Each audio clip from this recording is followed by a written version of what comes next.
Some people do not cry when they're hurting. They go quiet. They disappear in the middle of a conversation while still standing right in front of you. They nod. They say, "I'm fine." They answer with one-word texts. They become unreadable. And if this is you, people may have called you cold, distant, dramatic, impossible to reach. But what if your silence is not emptiness? What if it is overflow? Picture this. Someone asks what's wrong. It could be your partner, a friend, a parent. Their tone might even be gentle. And still, your chest tightens. Your thoughts scatter like papers in the wind. You suddenly feel tired, irritated, numb. You know something hurts, but the words feel miles away.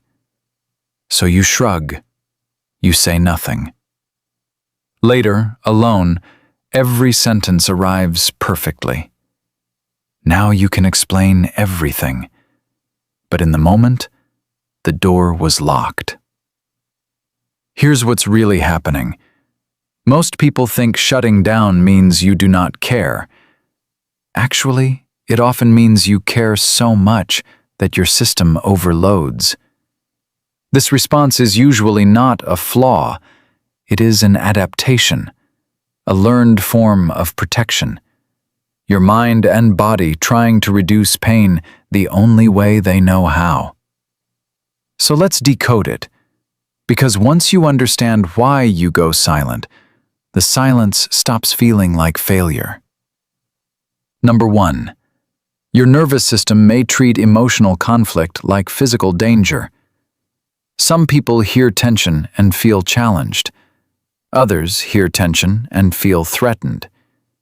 If your body learned early that raised voices, disappointment, criticism, or unpredictable moods led to pain, it may react before your mind can think. Heart rate rises, muscles tense, language shuts down. You're not weak, you're activated. It is like trying to write poetry while a fire alarm is screaming. The intelligence is still there. Access is not. And that leads to something people miss. Number 2, you may have learned that speaking honestly was expensive. Maybe honesty got mocked. Maybe your feelings were minimized. Maybe every vulnerable sentence turned into an argument, guilt trip, or lecture. So your brain updated the rule book. Talking equals risk. Silence equals safety.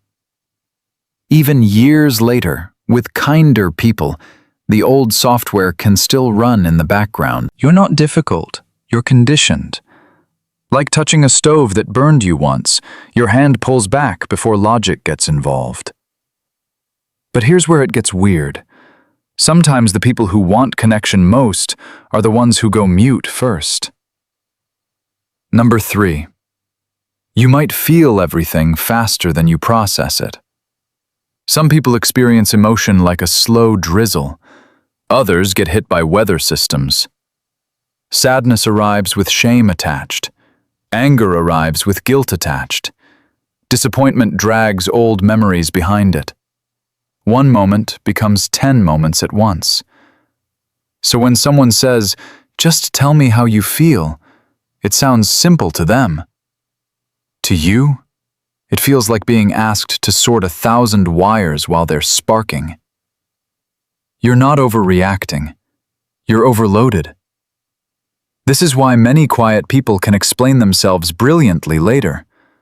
Once the storm passes, the mind can organize what the body could not. And the next reason is even deeper. Number 4.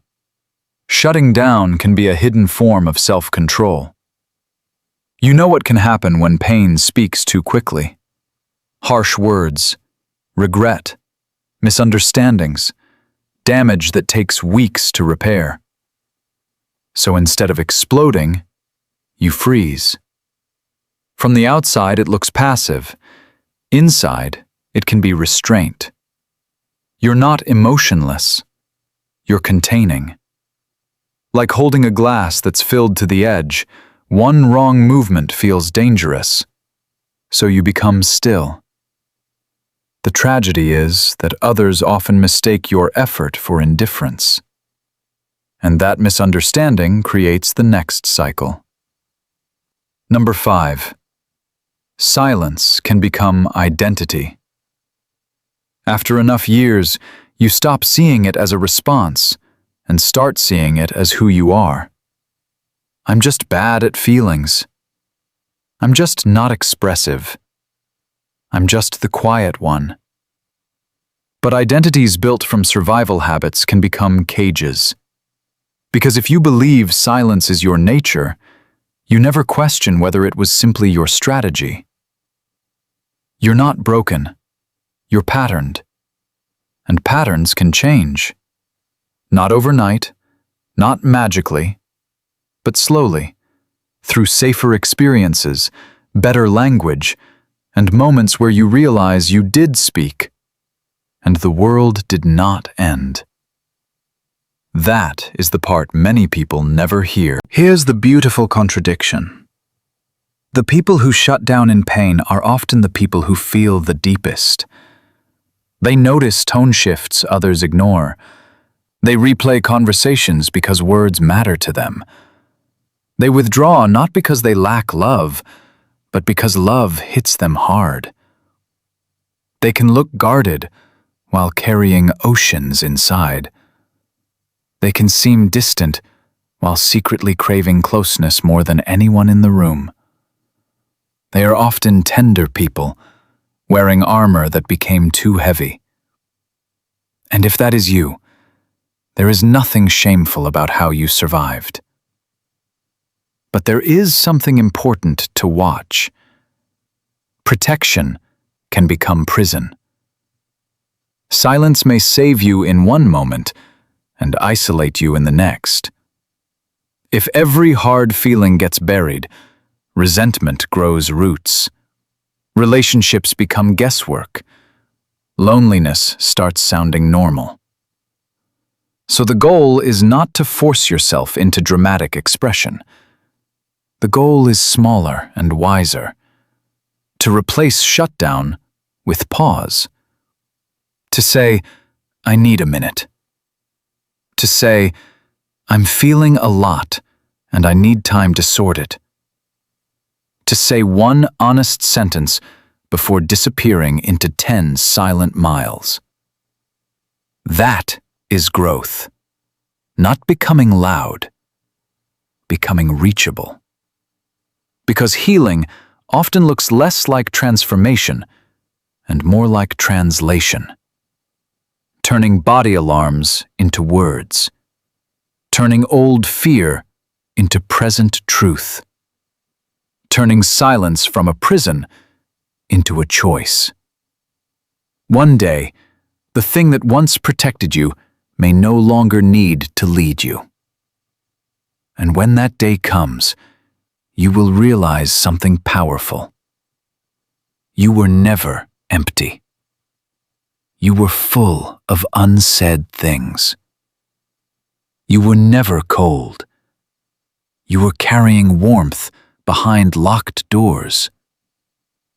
You were never too much or too little. You were simply speaking a language no one taught you how to translate. So tell me in the comments, Team Shutdown or Team Speak It Out?